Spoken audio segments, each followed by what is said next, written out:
इस बुलेटिन के प्रायोजक हैं योगमणि इंस्टीट्यूट ऑफ नर्सिंग। नमस्कार, जलपुर लाइव के इस बुलेटिन में आपका स्वागत है। मैं हूं आपके साथ आकाश। मध्य प्रदेश आयुर्विज्ञान यूनिवर्सिटी में अब रजिस्ट्रेशन में धांधली सामने आई है। 2018-19 में नर्सिंग फर्स्ट ईयर की छात्रा की परीक्षा के लिए एक छात्रा का रजिस्ट्रेशन नंबर जारी किया। परीक्षा में छात्रा की जगह दूसरे छात्र के नाम से एडमिट कार्ड जारी कर दिया गया। इसी तरह एक अन्य छात्रा के रजिस्ट्रेशन पर दूसरी छात्रा को प्रवेश पत्र जारी कर दिया गया। ये गड़बड़ी रिजल्ट बनाने वाली ठेका कंपनी माइंड लॉजिस्टिक्स ने कुछ अधिकारियों से मिलीभगत से की है। आजादी के महापर्व पर राइट टाउन स्टेडियम में आयोजित मुख्य कार्यक्रम में प्रभारी मंत्री गोपाल भार्गव ने रविवार 15 अगस्त की सुबह 9 बजे आन बान और शान का प्रतीक राष्ट्रीय ध्वज फहराया। जहां 50 मिनट के कार्यक्रम में सीएम के संदेश का वाचन करने के साथ परेड की सलामी ली, वहीं chief justice Mohammad Rafiq high court की मुख्य पीठ के ओवल ग्राउंड में सुबह 9 बजे ध्वजारोहण किया। इस अवसर पर प्रशासनिक न्यायाधीश प्रकाश श्रीवास्तव सहित उच्च न्यायालय के अन्य जस्टिस मौजूद रहे। केंद्रीय मंत्रिमंडल में नवनियुक्त 40 मंत्रियों के बहाने बीजेपी पिछड़ों का गोलबंद करने में जुट गई है। अगले साल यूपी सहित कई अहम राज्यों में चुनाव हैं। इसे लेकर नवनियुक्त केंद्रीय मंत्री अपने अपने राज्यों में आशीर्वाद यात्रा निकालेंगे। यह यात्रा 16 से 25 अगस्त तक होगी और लगभग 200 लोकसभा क्षेत्रों को कवर करेगी। यह जानकारी भाजपा प्रदेश महामंत्री रणवीर सिंह रावत ने पत्रकार वार्ता में दी है। 40 मंत्रियों की आशीर्वाद यात्रा के माध्यम से लगभग देश के 150 से लेकर 200 लोकसभा क्षेत्र में यात्रा जाएगी। इस यात्रा के माध्यम से हमारा ये प्रयास होगा कि जो देश को दिशा देने वाले लोग हैं, समाज को दिशा देने वाले लोग हैं, ऐसे महापुरुषों, ऐसे हमारे विशिष्ट लोगों से जाकर मिलना, ऐसे जो हमारे धार्मिक स्थल हैं, ऐसे हमारे संत समाज के जो लोग हैं जो समाज को दिशा देते हैं, समाज सेवा में जो लोग लगे रहते हैं, उनके बीच में उनका सम्मान करना, उनके मार्गदर्शन को लेना और आम जनता के बीच में केंद्र सरकार और राज्य सरकार के जो जन कल्याणकारी कार्यक्रम है उनकी जमीनी हकीकत समझना और हितग्राहियों के अनुभव को बीच में लाना। आजादी के महापर्व स्वतंत्रता दिवस का पर्व जिले में भी हर्ष और उल्लास के साथ मनाया गया। इस अवसर पर सरकारी कार्यालयों में भी ध्वजारोहण कर ध्वज को सलामी दी गई। इसी कड़ी में पुलिस अधीक्षक कार्यालय में पुलिस अधीक्षक सिद्धार्थ बहुगुणा ने ध्वजारोहण किया और ध्वज को सलामी दी। इस अवसर पर कार्यालय के कर्मचारी अधिकारी भी उपस्थित रहे।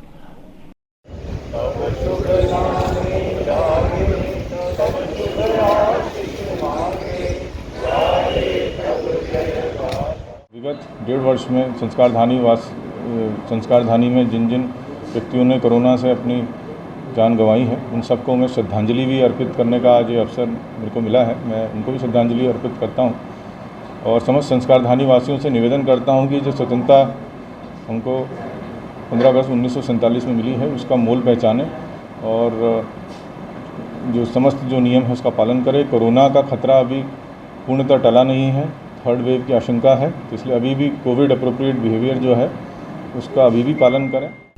जबलपुर में डेंगू संकट के बीच जिला अस्पताल विक्टोरिया में अधिकारियों की हद दर्जे की लापरवाही सामने आई है। 50 लाख की लागत से प्लेटलेट एफ्रेसिस और ब्लड कंपोनेंट सेपरेशन यूनिट का प्रोजेक्ट धूल फांक रहा था। दोनों मशीनें बंद पड़ी हैं। आलम यह है कि मरीज बाहर से महंगा जांच कराने को मजबूर है। विक्टोरिया जिला अस्पताल में प्लेटलेट एफ्रेसिस मशीन वर्ष 2012 से और ब्लड कंपोनेंट सेपरेशन यूनिट 2020 से बंद पड़ी है। प्लेटलेट एफ्रेसिस मशीन को मेडिकल कॉलेज अस्पताल में देने की पहल हुई थी, लेकिन इतने समय से बंद मशीन को मेडिकल ने लेने से मना कर दिया। विक्टोरिया में 2 पैथोलॉजिस्ट पदस्थ हैं, उसके बावजूद मशीनों का बंद रहना कई सवाल खड़े करता है। Yogmani institute of nursing, Jamdar hospital, Jabalpur.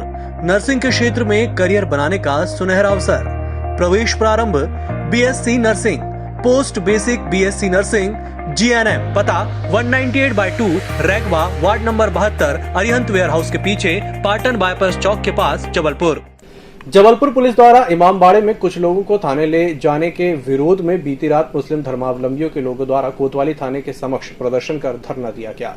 मुस्लिम धर्मावलंबियों ने पुलिस की इस कार्रवाई का विरोध किया है। इन लोगों का कहना है कि पुलिस द्वारा कुछ समय पहले शांति समिति की बैठक में निर्णय लिया गया था कि मुहर्रम पर्व पर ताजियों और सवारियों का जुलूस नहीं निकाला जाएगा। इस पर्व पर बनाए गए इमामबाड़े में 50 लोगों के एकत्रित होने की इबादत की बात पुलिस प्रशासन द्वारा की गई थी, जिसके लिए मुस्लिम धर्म गुरुओं ने भी सहमति दी थी। रविवार को कोतवाली थाने के सामने बने इमामबाड़े में 20 लोग एकत्रित हुए थे। थाने की पुलिस उन्हें उठा लाई, जिसका विरोध लोगों द्वारा किया जा रहा है।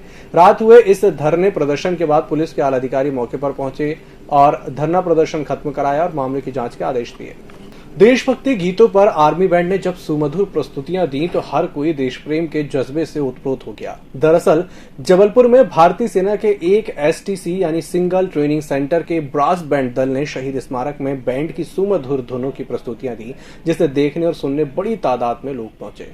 शहीद स्मारक में यूं तो सुप्रभातम संस्था के द्वारा हर साल स्वतंत्रता दिवस धूमधाम से मनाया जाता है, लेकिन इस बार सिग्नल ट्रेनिंग सेंटर के बैंड दल के जवानों ने ब्रास बैंड की प्रस्तुति दी तो आयोजन में चार चांद लग गए।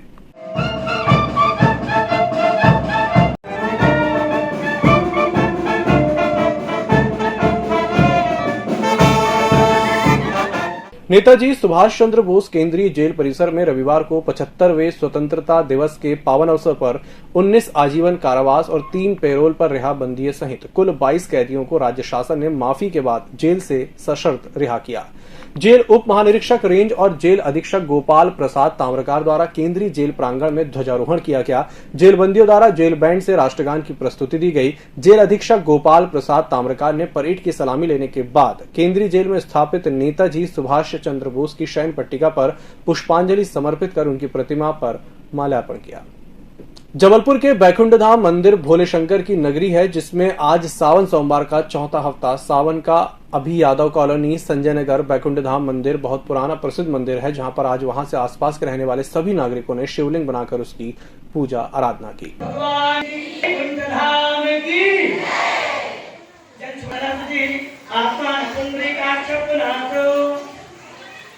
आप लोग जहाँ बैठे हैं आसन के नीचे जल छोड़े।